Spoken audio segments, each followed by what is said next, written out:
ఒకడు నెత్తి మీదన ఒక బరువైన మూట పట్టుకొని ప్రయాణం సాగిస్తున్నాడు.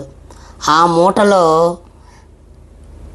ప్రేయసి మోసం చేసిందనే బాధ ఉంది, స్నేహితుడు మిత్రద్రోహం చేశాడనే బాధ ఉంది, అయిన వాళ్ళే తనను మోసం చేశారు అనే బాధ ఉంది, ఆర్థికంగా నష్టపోయాను అనే బాధలు కూడా ఆ మూటలోనే ఉన్నాయి.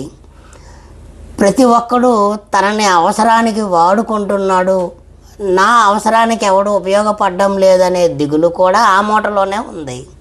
కష్టం మీద ఆ మూట మోసుకుంటూ వెళ్ళి ఒక ఋషి దగ్గర ఆగాడు. స్వామి, ఈ మూట బరువు మొయ్యలేకపోతున్నాను, దయచేసి నాకు ఈ బరువు దిగే విధంగా ఒక మార్గం చూపించండి అని అడిగాడు.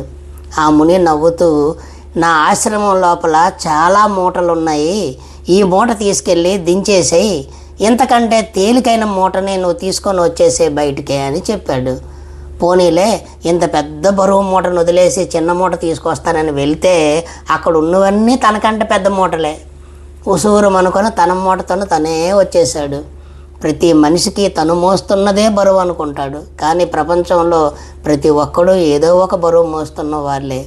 కాబట్టి దిగులు పడొద్దు, పట్టుదలతో ఉండాలి. Think it once.